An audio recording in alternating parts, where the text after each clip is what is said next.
আপনাদের সবাইকে সালাম এবং শুভেচ্ছা জানাচ্ছি। হেমন্তের আজকের এই পরন্ত বিকেল আমরা সবাই এখানে উপস্থিত হয়েছি। আপনারা আমাদের আহ্বানে এসেছেন, আপনাদের সবাইকে আন্তরিক ধন্যবাদ এবং কৃতজ্ঞতা জানাই। আপনারা জানেন যে বহু চড়াই উতরাই এবং ত্যাগ সংগ্রামের মধ্য দিয়ে আমরা যে একটা নতুন অধ্যায়ে প্রবেশ করেছি। আজকে কারণ একটা উদ্বেগ নিয়ে, একটা উৎকণ্ঠা নিয়ে, একটা দুশ্চিন্তা নিয়ে আমাদের এখানে হাজির হতে হয়েছে। আমরা দেখতে পাচ্ছি সকলের মধ্যে এক ধরনের অস্থিরতা কাজ করছে। বিভিন্ন দাবি দেওয়া, বিভিন্ন ছোটখাটো বিষয় নিয়ে বড় বড় দুর্ঘটনা, বড় বড় রাজপথে নানা ধরনের সংঘাতময় পরিস্থিতি এবং অস্থিরতার কারণে আমরা উদ্বিগ্ন, দেশের সাধারণ মানুষ উদ্বিগ্ন। আমরা যে একটা সামগ্রিক ঐক্য গড়ে তুলেছিলাম, সবাই মিলে একজোট হয়ে একটা ফ্যাসিবাদী শাসন থেকে মুক্তির জন্য রাজপথে জীবনপ্রাণ সংগ্রাম করেছিলাম। সেই সংগ্রামে আমরা একটা অভূতপূর্ব বিজয় আমরা অর্জন করেছিলাম। কিন্তু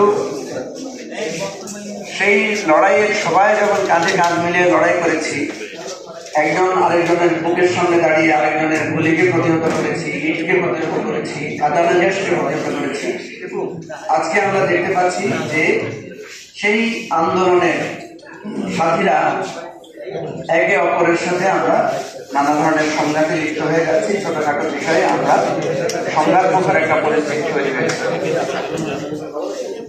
এই যে হানাহানিতে লিপ্ত হওয়া, এই যে প্রতিদিন রাজপথে অধিকার বঞ্চিত লোকেরা রাস্তা অবরোধ করে বা একটা সহিংস আন্দোলনে নেমে পড়ছেন, এবং আন্দোলনের যে সমস্ত মিত্র শক্তি ছিল, ছাত্র জনতা, রাজনৈতিক দল এবং অন্যান্য দল, তাদের মধ্যে যে অনেকের সুর, এই জিনিসটা আমাদের জাতীয় জীবনের জন্য অত্যন্ত বেদনাদায়ক।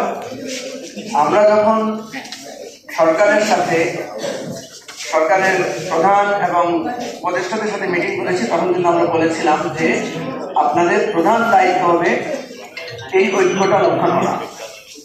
আপনাদের দায়িত্ব হবে এই সমস্ত শক্তিকে একত্রিত করে একটা সংস্কার এবং নির্বাচনের মধ্য দিয়ে আমাদের এই অধ্যায়টাকে শেষ করা।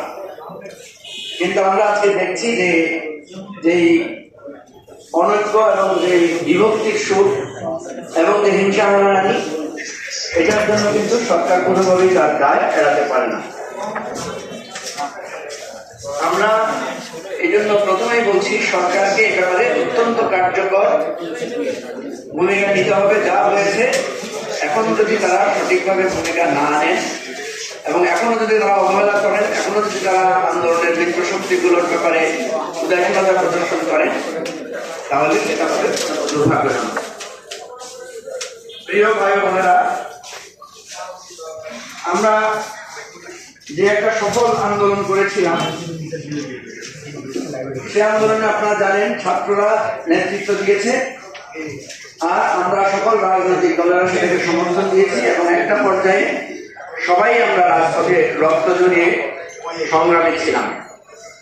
গত কয়েকদিন ধরে, এর আগেও ঢাকা কলেজ, সিটি কলেজে মারামারি হয়েছে, সোহরাওয়ার্দী কলেজ এবং কালকে আপনার মাহমুদুর রহমান মোল্লা কলেজের যে ভয়ঙ্কর ঘটনাটা ঘটেছে, এটা আমাদের সবাইকে খুবই বেদনামত করেছে। কিভাবে ছাত্ররা একে অপরকে পিটাচ্ছে, কিভাবে একটা পরস্পর প্রত্যেকটা কলেজে জিনিস ভাঙচুর হয়েছে এবং সেখান থেকে লুটপাট হয়েছে, এই বিষয়গুলো আমাদের সবাইকে ব্যথিত করেছে।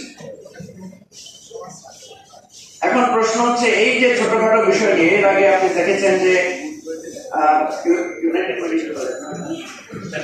ন্যাশনাল মেডিকেল কলেজ পুরান ঢাকায়, সেখানেও ভাঙচুর হয়েছে। আজকে আমি দেখলাম যে ন্যাশনাল মেডিকেল কলেজের প্রিন্সিপাল অত্যন্ত দুঃখ ভারাক্রান্ত হৃদয় বলছেন যে একটা চিকিৎসার মানুষের মৃত্যু হতেই পারে, মানুষের বিপদ হতেই পারে, কিন্তু যে কোনো ঘটনাকে কেন্দ্র করে হসপিটালে হামলা করা, ডাক্তারদেরকে দায়ী করা, এগুলো কিন্তু আমাদের দেশে প্রায় হয়। আমরা সরকারকে বারবার যে জিনিসটা বলেছি যে এই যে রিক্সাওয়ালাদের দাবি, অটো রিক্সাওয়ালাদের দাবি, গার্মেন্টস শ্রমিকদের দাবি, ছাত্রদের বিভিন্ন দাবি, কলেজ বিশ্ববিদ্যালয় করার দাবি, এই দাবিগুলো তো নতুন কোনো বিষয় না, এগুলো তো অনেক আগের দাবি। সরকারের পক্ষ থেকে যদি একটা স্ট্রং ক্লিন করা হতো, এই যত দাবি দেওয়া আছে